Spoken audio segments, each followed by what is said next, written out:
Hello everyone, तो आप सबका स्वागत है आपके खुद के यूट्यूब चैनल सिंपल पेपर पे। आज का जो टॉपिक है वो है फंडामेंटल राइट्स। फंडामेंटल राइट्स से रिलेटेड टॉपिक वैसे भी सिंपल पेपर में है, लेकिन कुछ ऐसी चीज़ें जो मैं आपको बता रही हूँ जो आपके इन्फॉर्मेशन के लिए बहुत इंपॉर्टेंट है। ठीक है, अगर आप पीसीएस लेवल का एग्जाम प्रिपरेशन कर रहे हो तो आपको पता होना चाहिए। और साथ ही साथ मैं बार बार कहती हूँ कि fundamental right not as a aspirant of an exam but as a citizen of any country. अगर आप किसी भी कंट्री के, उस देश के सिटीजन हो, नागरिक हो, तो आपको पता होना चाहिए कि आपके अधिकार क्या है, आपकी कॉन्स्टिट्यूशन क्या है। क्योंकि जब ये कॉन्स्टिट्यूशन बनाया गया था, सोचिए 70 साल पहले का कॉन्स्टिट्यूशन, तो ये कॉन्स्टिट्यूशन जब बनाया गया था उस समय कुछ सोच के ही बनाया गया था, ऐसे तो नहीं बनाया गया था। और एक बात आप मान लीजिए कि अगर ये कॉन्स्टिट्यूशन ना होता, ये संविधान ना बनाई होती, तो आज जितने भी पॉलिटिशियन है वो आपको बेच के खा गए होते। तो ये कॉन्स्टिट्यूशन ही है, ये प्रोटेक्शन ही है जो हमें प्रोटेक्ट करता है, हमें बचाता है, एज अ सिटीजन नागरिक देता है। और ये जो कॉन्स्टिट्यूशन में जो भी पावर दिया गया है सिटीजन को, वो उससे कोई नहीं छीन सकता। ठीक है, तो चलिए हम इसको लेके आज डिस्कस करते हैं। और आपके पास यहाँ पीडीएफ दिया होगा, आप पीडीएफ पे क्लिक कर सकते हो, वीडियो के संग संग आप पीडीएफ पढ़ सकते हो। ठीक है, तो आपके लिए इजी हो जाएगा। बाकी मैं सारा चीज आपको समझा रही हूँ। अगर आप मेरा लेक्चर सुन रहे हो तो आपको बुक्स फॉलो करने की जरूरत नहीं है, आप सिर्फ सुनिए, आप समझ जाओगे और बाद में आप किसी भी बुक को रेफर कर सकते हो, नो प्रॉब्लम। तो यहाँ पे देखिए आपके फंडामेंटल राइट्स जो है वो पार्ट 3 में अपने सबको पता है, और ये Magna carta of the constitutions बोला जाता है। मैं फंडामेंटल राइट्स हमने लिया है यूएसए से, मतलब कि अमेरिका से। हमारे पास ओरिजिनली जब कॉन्स्टिट्यूशन दिया गया था तो उसमें 7 फंडामेंटल राइट्स थे। उनका नाम था right to equality, right to freedom, right against exploitation, right to freedom of religions, culture and educational right, उसके बाद right to property, right to constitutional remedy. लेकिन आज के टाइम पे हमारे पास 6 ही राइट है, राइट टू प्रॉपर्टी नहीं है। अब क्यों नहीं है? देखिए, मान लीजिए अगर राइट टू प्रॉपर्टी होती, कल को कोई सड़क के बीच में घर बना ले और वहां पे हाईवे बनाना हो, तो बताओ सड़क के बीच में अगर आप घर बनाओगे तो वहां से बस कार कहीं जा पाएंगी? नहीं जा पाएंगी। तो उससे तो बहुत प्रॉब्लम होगा ना। और राइट टू प्रॉपर्टी अगर फंडामेंटल राइट्स होगी तब तो आप बोले चले जाओगे सुप्रीम कोर्ट के पास, तो सुप्रीम कोर्ट को आपके ही हक में फैसला देना होता। ठीक है, तो जो चीज जिससे अगर जो फंडामेंटल राइट से अगर देश का विकास ना हो सके, किसी को प्रॉब्लम हो, तो उस चीज को हम लोग हटा भी सकते हैं, अमेंड भी कर सकते हैं। तो राइट टू प्रॉपर्टी को हटा दिया गया था। ठीक है, अब एक एक करके हम लोग अब डिस्कस करते हैं। तो सबसे पहले लेते हैं आर्टिकल 12। आर्टिकल 12 में बताया गया है कि state government, central government, local government और भी कुछ बॉडी है, जैसे इलेक्ट्रिकल बॉडी आप बोल सकते हो, यहाँ पे ओएनजीसी, एलआईसी, सेल, इन सबको कुछ पावर दिया गया है। जैसे मान लीजिए अब विलेज में या ग्राम में कहीं पे लोग सड़क पे कुछ भी कर रहे हैं, तो सेंट्रल गवर्नमेंट तो जा जाके नहीं देखेगा ना। मोदी जी का उस टाइम इतना क्या कि वो जाके देखेंगे कि कहां पे क्या हो रहा है। तो लोकल गवर्नमेंट 3 टियर गवर्नमेंट बनाया गया ताकि हर किसी को हर एक क्षेत्र में हर विकास हो सके और उस पर ध्यान दिया जा सके। तो लोकल गवर्नमेंट जो होती है आपकी पंचायती और म्युनिसिपैलिटी, उनके पास भी उतना पावर होता है कि वहां पे अगर कुछ खराब हो रहा है तो वहां पे वो डिसीजन ले। ठीक है, तो आर्टिकल 12 में बताया गया है कि कौन कौन से स्टेट है, कहां पर क्या क्या रूल्स एंड रेगुलेशन होगा। Next article 13। आर्टिकल 13 बहुत इंपॉर्टेंट है क्योंकि यहाँ पे डिक्लेयर किया गया था that all law that are inconsistent और इन डेरोगेशंस। एक स्टार्ट याद रखिएगा, हमारा जो आज संविधान है, हमारा कॉन्स्टिट्यूशन है, अगर पहला ऐसा कोई कानून बनाया गया है जिससे प्रॉब्लम होता है हमारे मौलिक अधिकार को या कॉन्स्टिट्यूशन को, तो वो नहीं लागू होगा। या अगर बाद में या फ्यूचर में ऐसा कोई कानून बनाता है जिससे कॉन्स्टिट्यूशन में या फंडामेंटल राइट्स में हानि हो सके, उसको वायलेट किया जा रहा है, तो उस कानून को नहीं माना जाएगा। जैसे कि आप सबको पता है पर्सनल लॉ, पहले क्या चलता था, एक पर्सनल लॉ था, हिंदू का अलग लॉ होता है, मुस्लिम का अलग लॉ है। अरे भैया एक ही कंट्री में रहते हैं तो अलग अलग लॉ कैसे हो सकता है? तो यहाँ पे एक लॉ बनाया गया और सोचा गया कि भैया एक ऐसा लॉ बनाया जाएगा जो सबके लिए इक्वल होगा। ठीक है, उसमें कोई जाति वाति का विवाद नहीं होगा। तो अब मान लीजिए पर्सनल लॉ का एक था ट्रिपल तलाक, ऐसा कुछ करके था जिसपे भी केस हुआ था।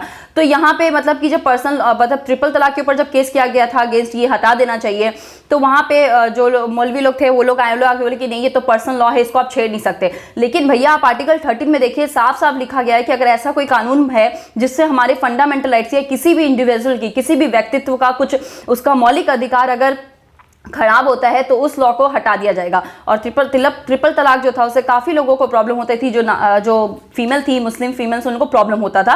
तो इसलिए उसे हटाना जरूरी था क्योंकि वो भी देश की नागरिक है, उनका भी एक फंडामेंटल राइट्स है। ठीक है, तो ये आप समझ सकते हो। देखिए पर्सनल लॉ को नहीं छुआ था सुप्रीम कोर्ट ने। पर्सनल लॉ में कुछ ऐसे लॉ है जिसके कारण कोई फंडामेंटल राइट्स प्रॉब्लम होता है तो उसको हटाने का पूरा हक है आर्टिकल 13 में। तो आप सोच सकते हैं ना कि पहले के टाइम पे जब कॉन्स्टिट्यूशन बनाया गया था तो काफी सोचा गया था। सोचिए, आप खुद ही सोचिए, पहले के टाइम पे कोई इंटरनेट नहीं था, कोई सोशल मीडिया नहीं थी, कोई व्हाट्सएप नहीं था, कोई यूट्यूब नहीं था, फिर भी लोग इतने ज्ञानी थे कि उन्होंने सोच समझ के कॉन्स्टिट्यूशन बनाया। और आज के टाइम पे इतना कुछ होने के बाद भी लोग अज्ञानी है, मतलब कि पढ़े लिखे भी बहुत सारे ऐसे लोग होते हैं जो हम लोग सुपरस्टिशियस या काफी चीज पे हम लोग खड़े हो जाते हैं। जैसे एक मुद्दा है रिजर्वेशन, रिजर्वेशन को लेकर हम हमेशा लड़ते हैं कि रिजर्वेशन नहीं होना चाहिए। तो जिनके पास रिजर्वेशन नहीं है वो बोलते हैं रिजर्वेशन नहीं होना चाहिए, जिनके पास रिजर्वेशन है वो इसलिए दुखी है कि रिजर्वेशन हट ना जाए। तो एक चीज हमेशा याद रखिए कि रिजर्वेशन जब तक नहीं हट सकता जब तक जाती है। अगर सच में अगर भारत में हम चाहते हैं कि रिजर्वेशन को हटाया जाए तो आपको जातिवाद को हटाना चाहिए, क्योंकि ये रिजर्वेशन जाति पे मिली है, ठीक है। एक से याद रखिए, उच्च जाति, नीच जाति। और एक देखिए रिजर्वेशन क्यों हटाया जाए, क्या क्यों हटना चाहिए। एक याद रखिए कि जो बढ़ रहे हैं आगे वो तो बढ़ रहे हैं, लेकिन कुछ कुछ ऐसी कैटेगरी हैं जो पीछे हैं, तो उनको आगे लाना भी हमारा कॉन्स्टिट्यूशन भी कहता है। आर्टिकल 15 में साफ साफ है कि अगर कुछ ऐसे लोग जो इकोनॉमिकली या सोशली बैकवर्ड है, अगर उनके लिए सरकार कुछ करती है या स्टेट कुछ करता है तो उसके लिए कोई आप अगेंस्ट केस नहीं कर सकते स्टेट का कि स्टेट क्यों कह रही है। जैसे वुमेन को और चिल्ड्रन को weaker section of the society माना जाता है, तो वहां पर अगर सरकार वुमेन के लिए कोई कानून लाती है या बच्चों के लिए कोई कानून लाती है तो वहां पर क्या जो पुरुष जाति है वो क्या अगेंस्ट हो जाएंगे? नहीं, आप ऐसा नहीं हो सकता। अगर वो वीकर सेक्शन है तो उन्हें भी इक्वली वैसा ही हक मिलना चाहिए। और याद रखिए कि रिजर्वेशन, जैसे कि मोदी जी ने भी कहा कि रिजर्वेशन नहीं हटेगा, कोई भी नेता रिजर्वेशन नहीं हटा सकता, पॉलिटिक्स है तो रिजर्वेशन हटेगा नहीं। और रिजर्वेशन अगर सच में आप चाहते हैं कि भारत में हटे तो वो सिर्फ हम हटा सकते हैं। अब हम लोग कैसे हटाएंगे? जिस दिन ये जाति का बात खत्म हो जाएगा उसी दिन रिजर्वेशन खत्म हो जाएगा। जब हम सब इक्वल हो जाएंगे ना तो वहां पे कोई रिजर्वेशन होगा ही नहीं, क्योंकि ना कोई उच्च जाति की होगी ना कोई नीचा जाति का होगा, सब इक्वल होंगे। और जिस दिन इक्वालिटी होगी उस दिन रिजर्वेशन की जरूरत ही क्या पड़ेगी, ठीक है। तो रिजर्वेशन हटाना सिटीजन ऑफ इंडिया के हाथ में है, ना कि किसी पॉलिटिशियन के हाथ में, ये याद रखिएगा। काफी कुछ कॉन्स्टिट्यूशन हमें सिखाता है। जैसे कि सिंपली अगर मैं आपको बात बोलूं तो आप जब लॉ में कोर्ट में जाते हो तो आप गीता पे हाथ रख के हमें कसम खिलाया जाता है कि हम सच बोले, लेकिन कभी गीता पढ़ा भी है कि लाइफ को कैसे जीना चाहिए? तो लाइफ कैसे जीना चाहिए वो तो हमें पता ही नहीं है। अब सच या झूठ क्या बोल रहे हो आप? तो अल्टीमेटली जो बेसिक है वही हमारा खराब है। तो अगर बेस को जिस दिन हम अच्छा कर लेंगे ना उस दिन सारी प्रॉब्लम ऑटोमेटिकली सॉल्व हो जाएगी, ठीक है। तो चलिए यहाँ पे आर्टिकल 13 में साफ साफ बोला गया था, डिक्लेयर किया गया था। आर्टिकल 13 में देखिए एक ऐसा भी चीज है कि कॉन्स्टिट्यूशन बोला गया था कि constitutional amendment is not a law. Constitution को आप अमेंड नहीं कर सकते, आप चेंज नहीं कर सकते, वो लॉ नहीं है, आप उसको चैलेंज नहीं कर सकते।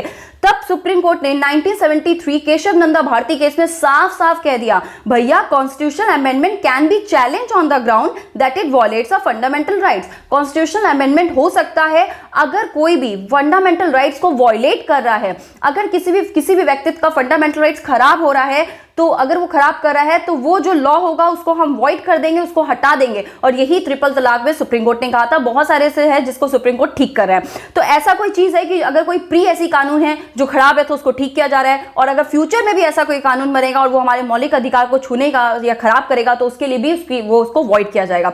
एक चीज याद रखिए, फंडामेंटल राइट जो होता है उसको कुछ टाइम के लिए सस्पेंड किया जा सकता है, और वो सस्पेंड सिर्फ राष्ट्रपति के हाथ में होता है, प्रेसिडेंट के हाथ में होता है। हाँ, फंडामेंटल राइट्स को हटाया भी जा सकता है, और हटाने का जो राइट होता है वो होता है पार्लियामेंट के पास, ठीक है। और फंडामेंटल राइट्स को प्रोटेक्ट करने का जो हक होता है वो होता है आपके high court and supreme court के पास। आर्टिकल 32 जिसको सोल ऑफ द कॉन्स्टिट्यूशन कहा जाता है, ठीक है। और आर्टिकल 226 जो मतलब कि हाई कोर्ट के पास है। अगर आपका फंडामेंटल राइट वॉयलेट होता है तो आप हाई कोर्ट और सुप्रीम कोर्ट दोनों जा सकते हो, ठीक है। तो चलो अब आगे बढ़ते हैं। नेक्स्ट आता है right to equality. Right to equality में हम पढ़ेंगे आर्टिकल 14। अब देखिए बहुत सारे बच्चों का ऐसा, मैम हमारा तो फंडामेंटल राइट्स है, साथ ही में हमने पढ़ाया है फंडामेंटल राइट से हमारा राइट टू फ्रीडम, हम लोग कहीं भी जा सकते हैं। आप कहीं भी जा सकते हो, लेकिन ऐसा तो ना कि आप किसके घर में घुस जाओगे विदाउट परमिशन, आप बोलोगे मेरा फंडामेंटल राइट से मेरा मन कर रहा है हम घुस जाएंगे, ऐसे नहीं घुस सकते। तो फंडामेंटल राइट्स में भी क्या क्या चीज हम एंजॉय कर सकते हैं और क्या क्या चीज हम पे प्रतिबंध है वो भी हमें ध्यान रखना पड़ेगा, कि ऐसे हम अपने फंडामेंटल राइट्स को एंजॉय ना करें जिससे दूसरों के फंडामेंटल राइट्स को वॉयलेट हो जाए। तो आर्टिकल 14 में बोला गया है राइट टू इक्वालिटी, मतलब equality before law and equal protections of law, ठीक है। इक्वालिटी बिफोर लॉ जो है वो ब्रिटिश कंसेप्ट से लिया गया था। इक्वालिटी बिफोर लॉ का मतलब है कानून के सामने देखिए सब समान है। आप कानून के पास जाते हो ना, कोर्ट में जाते हो, उसमें क्या देखते हो, एक फीमेल होती है, एक मूर्ति बनी होती है स्टैचू टाइप में, उनके आंख में पट्टी होता है। अब वो पट्टी क्यों लगाया गया उसका मतलब समझिए, पट्टी इससे लगाया गया क्योंकि वो भाई बंदी बोल दी है, हमको नहीं पता वहां पे राष्ट्रपति है कि पीएम पता है, हमें सिर्फ ये पता है कि अगर वो गुनहगार है तो वो कोर्ट में। तो आप जितने भी पावरफुल हो उसको नहीं पता, अगर वहां पे प्रूफ होता है कि आप गलत हो तो आपको दंड मिलेगा, और अगर प्रूफ होता है कि आप सही हो तो आप ठीक है आप बच जाओगे। तो वो पट्टी इसलिए बनाए क्योंकि वो बोल रहे कि भैया हमारे सामने सब एक है, इक्वालिटी बिफोर लॉ। चाहे अगर मोदी जी ने भी गलती किया हो, हमने भी गलती हो, उनको भी वही सजा मिलेगा जो हमें मिलेगा, क्योंकि कानून के सामने सब इक्वल होते हैं। इक्वालिटी बिफोर लॉ इसे ही कहा जाता है। इक्वल प्रोटेक्शन ऑफ लॉ मतलब कि सबको ही इक्वली प्रोटेक्ट भी किया जाता है। ये लिया गया था अमेरिकन कंसेप्ट से, यहाँ पे कि जितने भी लोग हैं उनको भी उतना ही प्रोटेक्शन किया जाए। सिंपल एग्जांपल मैं बोल रही हूँ, जैसे अभी सुशांत सिंह राजपूत के केस में जो कंगना रनावत ने कहा था कि मैं मुंबई आऊंगी मुझे प्रोटेक्शन चाहिए, तो आप ये लिख सकते हो कि उन्हें एक प्रोटेक्शन दिया गया। वो भी एक आम नागरिक ही, ऐसा कुछ नहीं है, लेकिन उन्हें प्रोटेक्शन क्यों दिया गया, क्योंकि उन्होंने कहा कि मुझे जान का खतरा या समथिंग लाइक दिस, ठीक है। तो चलो उन्हें दिया गया, तो ये कह सकते हो इक्वल प्रोटेक्शन ऑफ लॉ। देखिए एक और चीज मैं आपको याद दिला दूं, आर्टिकल 14 में कुछ एक्सेप्शन सुदर्शन मतलब जो आपके राज्यपाल हैं और जो राष्ट्रपति है, मतलब जो गवर्नर है और जो प्रेसिडेंट है, अगर वो खून भी कर देना तो उन पे क्रिमिनल प्रोसीडिंग नहीं चलेगा, ठीक है, ये बात हुआ था। तो जब ये बात हुआ कि भैया ऐसे कैसे हो सकता है, तो यहां बोला गया कि जब तक राष्ट्रपति, प्रेसिडेंट और गवर्नर अपने टर्म ऑफ ऑफिस में, मतलब उनका टर्म ऑफ ऑफिस 5 साल का होता है, तो जब तक वो अपने टर्म ऑफ ऑफिस में होंगे उसमें उनमें क्रिमिनल प्रोसीडिंग नहीं कर सकते हम लोग, लेकिन सिविल प्रोसीडिंग कर सकते हैं। सिविल प्रोसीडिंग का मतलब है उन पे फिर फाइन चार्ज कर सकते हो आप, ठीक है, और वो भी 2 महीने का नोटिस देने के बाद, ठीक है, याद रखिएगा। तो क्रिमिनल प्रोसीडिंग आप उन पे तब कर सकते हो जब वो अपने पद से रिजाइन दे दे या उनको हटाया जा सके, मतलब वो अपने पोस्ट पे नहीं रहेंगे तभी आप क्रिमिनल प्रोसीडिंग करोगे, क्योंकि जब वो पोस्ट पे नहीं रहेंगे तो हमारे जैसे आम इंसान हो जाएंगे, तो आम इंसान हो जाएंगे तो आप उसमें उनसे कार्रवाई कर सकते हो। लेकिन अगर जब तक प्रेसिडेंट और गवर्नर अपने ऑफिस ऑफ टर्म पे हैं तो आप उनके संग क्रिमिनल प्रोसीडिंग नहीं कर सकते, आप सिविल प्रोसीडिंग कर सकते हो। अब ये क्यों नहीं कर सकते, अब सिंपल बात देखो कि राष्ट्रपति के पास एक पावर होता है, पार्डन पावर, और गवर्नर के पास भी पार्डन पावर होता है, तो आप उन पे क्रिमिनल प्रोसीडिंग करोगे, वो अपना 71 और 162 इकहत्तर लगा के, अनुच्छेद लगा के फ्री हो जाएंगे, तो क्या फायदा। तो देखो ऐसे किया गया है कि ठीक है भैया क्रिमिनल प्रोसीडिंग तो नहीं करेंगे पर सिविल प्रोसीडिंग करेंगे, उनसे फाइन ले सकते हैं, और अगर जिस दिन वो अपने पोस्ट से हट जाएंगे तब आप उन पे केस कर सकते हो, ठीक है। तो ये होता है आर्टिकल 14 में एक्सेप्शन दिया गया था। आर्टिकल 15 में है कि प्रोहिबिशंस क्या करवाया जाता है, डिस्क्रिमिनेशन ऑन सर्टेन ग्राउंड। यहां पे बोला है कि state shall not discriminate against any citizen on ground of religion, race, caste, sex, place of birth. जैसे कि हिंदू मुस्लिम पे आप किसी को भेदभाव नहीं कर सकते, रेस मतलब काला गोरा, ये भैया क्या है, काला गोरा ये सब क्या हमको तो आज तक समझ नहीं आया। कास्ट का मतलब होता है कि भैया ऊंचा कास्ट, नीचा कास्ट का, हम उसका हाथ का पानी नहीं पिएंगे, वो ऊंचा कास्ट का उसके घर जाएंगे, ये सब बहुत गलत बात है। और मैं ये सच कह रही हूँ, जिस दिन आप ये कास्ट जाति ये छोड़ दोगे ना उसी दिन रिजर्वेशन खत्म हो जाएगा। तो जो लोग चिल्ला चिल्ला के कहते हैं ना कि रिजर्वेशन हटाओ, रिजर्वेशन हटाओ, पहले आप जाति हटाओ। जिस दिन आप जाति हटा दोगे ना भारत से, उस दिन रिजर्वेशन देखो मिलेगा ही नहीं, क्योंकि जब इक्वालिटी रहेगा तो कहां पे रिजर्वेशन देगी सरकार, किस मुद्दे पे आएगी रिजर्वेशन लेकर। तो ये आपके हाथ में, रिजर्वेशन को हटाना सरकार के हाथ में नहीं है, हर चीज सरकार नहीं कर सकती, आप भी नागरिक हो, आपकी भी कुछ ड्यूटी होती है, तो आप पहले आगे आइए करने के लिए। नेक्स्ट होता है आपका प्लेस ऑफ बर्थ और सेक्स। सेक्स का मतलब होता है मेल और फीमेल, अगर इनके जेंडर पे अगर आप कर रहे हो कि भैया लिंग पे लेके, तो ये भी गलत बात है। प्लेस ऑफ बर्थ जैसे आप महाराष्ट्र में देख सकते हो, बिहार यूपी के लोगों के संग बहुत गलत व्यवहार करते हैं महाराष्ट्र के लोग, तो ये नहीं करना चाहिए, क्योंकि आप किसी भी, भारत एक कंट्री, एक स्टेट है, आप भारत के अंदर जो लोग रहते हैं वो कहीं भी जा सकते हैं। ऐसा नहीं है कि बिहार के लोग महाराष्ट्र में नहीं जा सकते, महाराष्ट्र के लोग यूपी में नहीं जा सकते, बंगाल के लोग बिहार में नहीं जा सकते, या बिहार के लोग बंगाल में नहीं जा सकते, ऐसा कुछ नहीं है, कोई भी कहीं भी जा सकता है। ये मातृभाषा देश है, आप सबका है, हम सबका है, ऐसा नहीं कि आप किसी को रोक सकते कि भैया ये मेरा है। जैसे बंगाल में बंगाली बोल देंगे कल ये मेरा है, ऐसे नहीं होगा ना, आपका नहीं है ना तो हम सबका है। बिहार में बिहारी बोलेंगे मेरा है, ऐसे नहीं बोल सकते, हर कोई का ये राइट है कि वो जा सकता है। ये आर्टिकल 19 सबसेक्शन 1 भी ये कहता है आपको, ठीक है। तो आर्टिकल 15 में साफ साफ कहा गया है कि इन 5 चीज के बल पे आप किसी को डिस्क्रिमिनेट नहीं कर सकते। तो अब देखिए जैसे क्या किया जाता है कि जहां पे जैसे कि लड़ाई हो रही है, युद्ध हो रहा है, तो वहां पे मेल को, जो पुरुष होते हैं उनको भेजा जाता है, वहां पे फीमेल को नहीं भेजा जाता। देखिए पुरुष जो होते हैं वो मस्कुलाइन बॉडी होती है, बायोलॉजिकल वो स्ट्रांग होते हैं, तो अब ऐसा वहां पे अगर फीमेल बोले कि भैया फीमेल को क्यों नहीं भेजा जा रहा है, फीमेल को भेजो, तो देखिए कहीं कहीं पे अगर डिस्क्रिमिनेशन होता है तो वो पॉजिटिव डिस्क्रिमिनेशन है, क्योंकि युद्ध में एक बायोलॉजिकली आप समझ सकते हो पुरुष थोड़े स्ट्रांग होते हैं, वो महिला से स्ट्रांग होते हैं, तो वो उस चीज को देख सकते हैं, लड़ सकते हैं।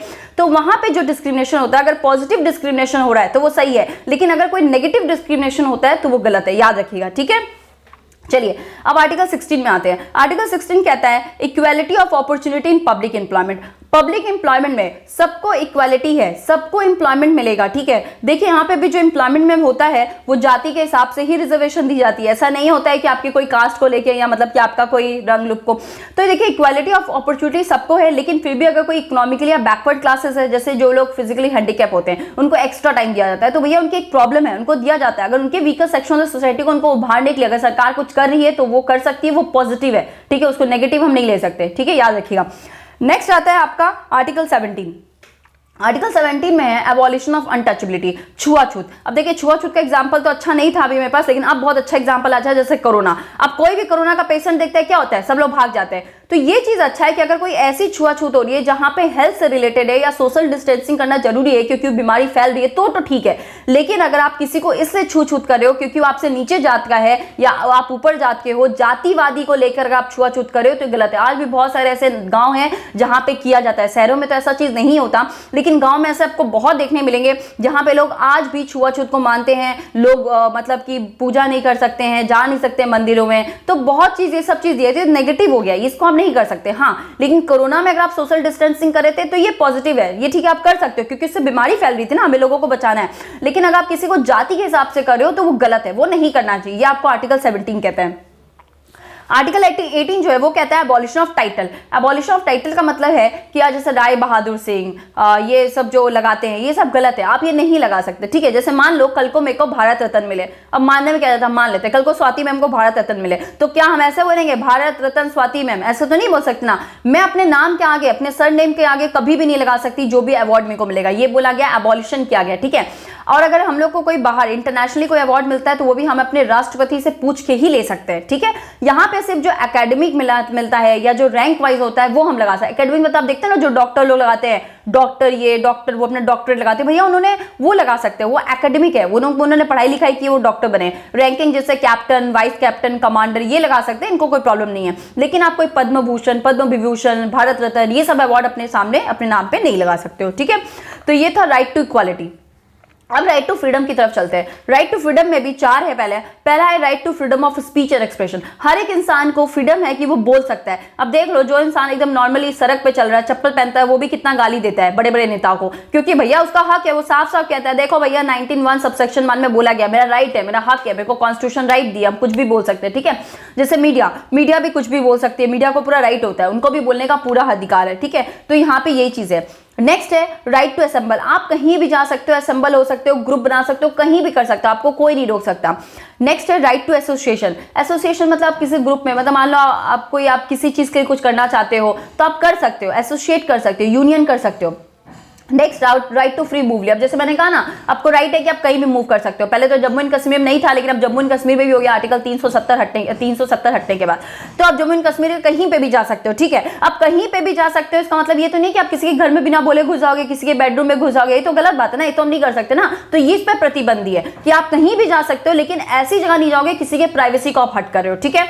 नेक्स्ट होता है कि राइट टू इन्फॉर्मेशन भी है, वो आर्टिकल 19 में आता है। क्यों आता है? क्योंकि जब मुझे बोलने का हक है तो सामने वाला पूछ रहा है तभी तो हम बोल रहे हैं ना, तो सामने वाला पूछ रहा है तभी आप बोल रहे हो, तो राइट टू इन्फॉर्मेशन भी जो है वो आपके आर्टिकल 19 में ही आता है। अब भैया आप कहीं पे चले गए, जैसे मान लो मेरा मन कि हम दिल्ली में चले गए, अब दिल्ली में चले गए तो रहने का तो एक जगह होना चाहिए, तो हम वहां पे सेटल भी हो सकते हैं, कोई प्रॉब्लम नहीं है। नेक्स्ट है प्रोफेशन। हम कुछ भी कमा सकते हैं, ऑटो चलाओ, रिक्शा चलाओ, आप पढ़ा सकते हो, मेरी तरह कुछ भी कर सकते हो, आपको प्रोफेशन। अब ऐसा तो नहीं कि आप नक्सलाइट बना रहे हो, आप टेररिस्ट ऑर्गेनाइजेशन बना रहे हो, तो ये गलत है, ये आप नहीं कर सकते। मतलब जिससे अगर भारत का या किसी भी देश का एकता खराब हो रहा हो या लोगों में मतभेद हो रहा हो, ऐसी चीज आपको करने से प्रतिबंध किया जाता है। अगर आप कुछ अच्छा, आपकी फंडामेंटल राइट्स मतलब अगर जब तक किसी को नुकसान नहीं पहुंचाई तब तक ठीक है, अगर लेकिन किसी को नुकसान पहुंचाई जाती है आपकी फंडामेंटल राइट्स के द्वारा तो वो उसको रोका जाएगा, वहां पे आपके अगेंस्ट आपको केस आएगा। आप ये नहीं कह सकते कि अरे ये तो मेरा फंडामेंटल राइट्स है, नहीं, आप अगर गलत काम कर रहे हो तो वो आपका फंडामेंटल राइट्स नहीं हो सकता, ठीक है।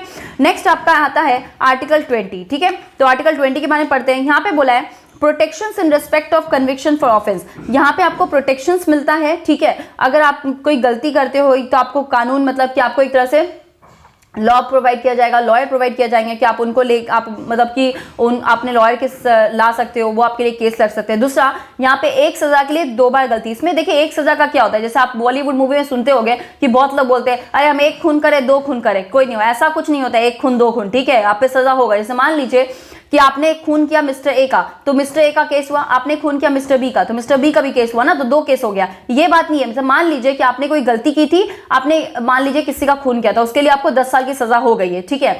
अब क्या वापस आप, मतलब जैसे लालू प्रसाद यादव, ठीक है, लालू प्रसाद यादव का घोटाला था, उनको सजा हुई, वो आ गया। अब जैसे मान लो 2024 के इलेक्शन होगा, वहां पे लड़ेंगे, तो क्या उनको फिर से कोर्ट बंद कर दे कि अरे आपने घोटाला किया था? नहीं, वो उस घोटाले की सजा वो काट चुके हैं, तो अब उनको वापस वो सजा नहीं मिल सकता, ठीक है। तो एक गधा, अगर मान लो आप जज साहब के आसपास भी घूमोगे, देखो मैंने मर्डर किया था, देखो मैंने, तो अब जज साहब थोड़ी ना आपको सजा दे देंगे, वो एक बार दे चुके हैं, 50 बार थोड़ी ना आपको सजा देंगे, ठीक है, याद रखिएगा। और दूसरा चीज, कोई भी पर्सन जो होता है अपने लिए एक्यूज नहीं होता, मतलब अपने लिए आप गवाह नहीं दे सकते। फॉर एग्जांपल देखिए, जैसे आपको पता है कि बहुत सारे लोग जो होते हैं ना कि पुलिस, जब इंडिया पुलिस, खासकर इंडिया के पुलिस का बात कर रहे हैं, कि लोग यहाँ पे मार मार के कबूल कराते हैं कि बोलो तुम हो, बोलो, ये सबको पता होता है, ये जज को भी पता होता है। इससे जो मुजरिम होता है क्या बोलता है कि सर सरकार हमको पुलिस कस्टडी में नहीं, हमको जुडिशियल कस्टडी में रख दीजिए, ठीक है, जेल कस्टडी में, वहां पे बच रहेंगे। क्यों बोलता है? देखिए पुलिस आपको मारेगी, आपको बोलेगी आप कबूल करो, बताओ बताओ, बोलो बोलो, तो देखिए जब पुलिस ऐसा बोले, अगर आप कभी फंस जाओ तो आप सिंपली उसको बोल दो कि हाँ हम किए हैं, और जज वहां पे जाके आप सही सही बता दो कि आप क्या कर रहे हो, ठीक है। तो यहाँ पे एक ऐसा केस है, ये पुलिस पुलिस का ऐसा प्रॉब्लम ही होता है कि पुलिस कस्टडी जो होती है ना, वो मतलब कि आपको विटनेस नहीं कर सकते, इसलिए खुद का विटनेस नहीं माना जाता। अगर जैसे मैंने कोई गलती किया और मैं बोल रही हूँ कि मैंने गलती किया है, तो जुडिशरी उसको नहीं मानेगी, क्योंकि मेरा विटनेस खुद का ही नहीं माना जाएगा, ठीक है, क्योंकि उसको पता होता है कि बहुत सा हो सकता है पुलिस कस्टडी में फोर्सफुली करवाया जा सके, ठीक है। तो ये सब चीज का देखिए कॉन्स्टिट्यूशन आप देख रहे हो ना किस तरह बना है, इतने अच्छी तरीके से किस मतलब उन्होंने बनाया है जिन्होंने, और आपको अगर आपको पता ही नहीं है कॉन्स्टिट्यूशन के बारे में, तो मैं तो बोल रही हूँ आपको कुछ पता ही नहीं है। आपको पता होना चाहिए एज अ कॉन्स्टिट्यूशन में, किसी सब्जेक्ट का नहीं बोल रही हूँ, पर कॉन्स्टिट्यूशन तो हर एक इंसान को पढ़ना चाहिए। जिस तरह आप गीता पढ़ते हो ना, तो आपको कॉन्स्टिट्यूशन भी पढ़ना चाहिए, ठीक है, क्योंकि आपको पता ही नहीं है आपका देश कब बना, आपके देश में क्या क्या हुआ है, क्या क्या राइट्स है, क्या अधिकार है, क्या आपकी ड्यूटी है। अगर आपको ये नहीं पता है तो आप कैसे जी रहे हो उस देश में, ठीक है। तो यहाँ पे हो गया आर्टिकल 20। आर्टिकल 21 में protections of life and personal liberty. Protections होता है लाइफ का, मतलब जो लाइफ होती है उन सबकी प्रोटेक्शंस दी जाती है, कि हर एक इंसान को प्रोटेक्शंस है, हर एक इंसान की लाइफ की प्रोटेक्शंस है। अब लाइफ का मतलब है कि जैसे मान लो आप किसी इंसान के प्राइवेसी को हर्न कर रहे हो, प्राइवेसी भी इसमें आता है। जैसे कैसे, मान लो कि अगर आपका फ्रेंड है, वो किसी और से बात कर रहा है और आप बोलो दिखाओ अपना मोबाइल दिखाओ, उसने अपना पासवर्ड कर दिया, तो आप फिर ना उसको, वो उसका प्राइवेसी है, वो नहीं चाहेगा आपको दिखाना तो आपको नहीं दिखा सकता, वो आप उसको नहीं कर सकते। अब जैसे होता है कि बहुत सारे लोग, जैसे आप किसी कोई बच्चा है या कुछ है, आप उसको पढ़ने नहीं दे रहे या कुछ करने नहीं दे रहे, मतलब हर एक इंसान का एक लाइफ है, इसमें बहुत सारे। आर्टिकल 21 सबसे इंपॉर्टेंट है। जैसे मान लो कि आप बोल रहे हो मैं किसी का, जैसे एक बार हुआ था कि कोई इंसान से यहाँ से जा रहा है, वो जाना चाहता है, मतलब मान लो कोई भी है वो यहाँ से जाना चाहता है आउट ऑफ इंडिया, तो आप उसको रोक दोगे? अगर आप उसको रोक दोगे तो आप बोले हम तो मार तो ही ना रहे, लेकिन आप उसको रोक तो रहे हो, आप उसको जाने से रोकते हो, उसकी प्राइवेसी को तो हर्ट कर रहे हो।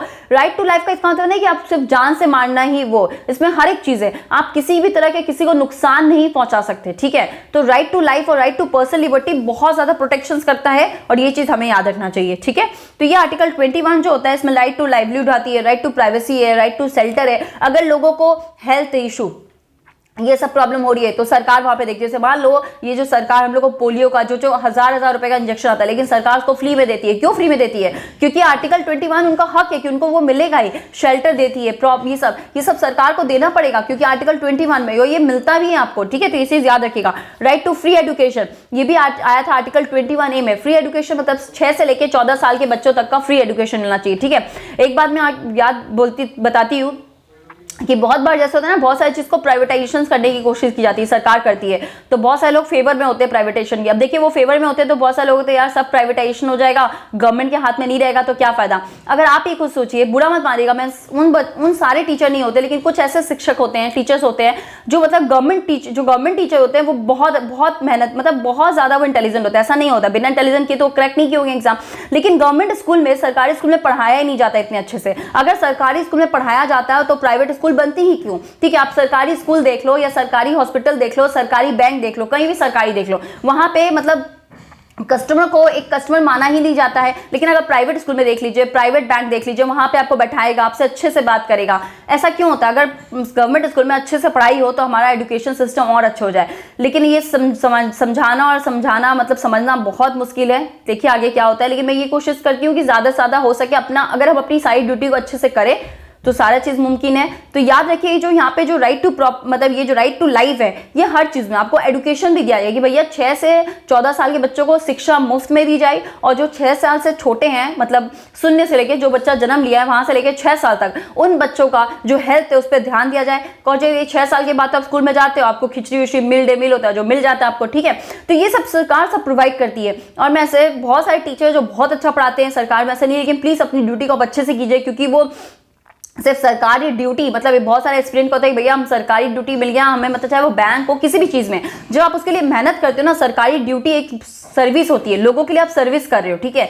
तो आप उसको पाने के बाद उसको उतना ही रिस्पेक्ट दीजिए जितना आप मेहनत किए थे उसे पाने के लिए, तो देखिए सब चीज ठीक हो जाएगा। तो आर्टिकल 21 में काफी कुछ बताया गया था जो मैंने आपको बता दिया। तो आज आर्टिकल 21 तक ही रखते हैं, नेक्स्ट और मैं जितना भी होगा फंडामेंट फिर से लेके आऊंगी ताकि आपका और भी डाउट क्लियर हो जाए। अगर इसमें कोई डाउट हो तो प्लीज बताना, और पीडीएफ जो है वो आपको ये नहीं, सेकंड वाले जो होंगे फंडामेंटल राइट्स का जो आएगा उसमें आपको पीडीएफ मिल जाएगा। यहाँ पे मैंने आपको बहुत क्लियरली समझाया है, फिर भी अगर कोई डाउट हो तो आप कमेंट सेक्शन में लिखिए। और साथ ही साथ नॉलेज कम एंगेजमेंट सीरीज ये चल रहा है, उसमें आप पार्टिसिपेट लो। अगर आपने नहीं पार्टिसिपेट लिया है तो प्लीज उसको जल्दी से जल्दी जाके उस पर पार्टिसिपेट लीजिए। और 2 घंटे का आपको टाइम मिलता है, ठीक रात को 8 बजे वो पोस्ट होता है और 10 बजे तक का आपका टाइमिंग होता है कि आप उसमें आंसर दो। और जो आसपास आवाज आ रही है प्लीज उसको इग्नोर कीजिए। लास्ट बट नॉट लीस्ट मैं एक चीज कहना चाहती हूँ कि बहुत सारे बच्चों का भी मैसेज आता है, खासकर लड़कियों का, कि हमारी शादी वादी की बात हो रही है। मैं बार बार कहती हूँ पेरेंट्स की कि आप उनके पेरेंट्स हैं, आप मुझसे अच्छा चाहोगे, आप उनका भला चाहोगे, तो प्लीज़ अपने बच्चों को थोड़ा टाइम दीजिए, उनको पैर पे खड़े होने दीजिए। ऐसा ना हो कि फ्यूचर में प्रॉब्लम का रीज़न आप हो जाओ। और मैं बच्चों को भी ये कहना चाहती हूँ कि आप अपने माँ बाप से बात कीजिए कि आपको क्या करना है, क्या लाइफ में करना है। मुझसे कहने से पहले आप अपने माँ बाप को बोलिए, क्योंकि आपके पेरेंट्स आपके खुद है, वो आपके अपने हैं, वो आपको बात सुनेंगे। पहले आप उनसे कह के तो देखिए। और ये रिक्वेस्ट है हर पेरेंट्स से कि आप अपने बच्चों का बात सुनिए। अगर कोई बच्चा पढ़ना चाहता है तो उसे प्लीज पढ़ने दीजिए, क्योंकि शिक्षा नहीं रोकना चाहिए। ये आर्टिकल 21A भी उनको अधिकार देता है, तो किसी की भी शिक्षा रोकने का अधिकार हमें नहीं है। अगर कोई इंसान पढ़ना चाहता है तो उसे पढ़ने देना चाहिए, ठीक है। आप उसके मौलिक अधिकार को ऐसे नहीं छीन सकते। तो अगर आपको समझ आ रहा है, नहीं समझ, कोशिश कीजिए उनकी बातों को समझने की और अपने बातों को उनके तक जानने की। तो चलिए आज का सेशन यहीं तक रखते हैं। Thank you.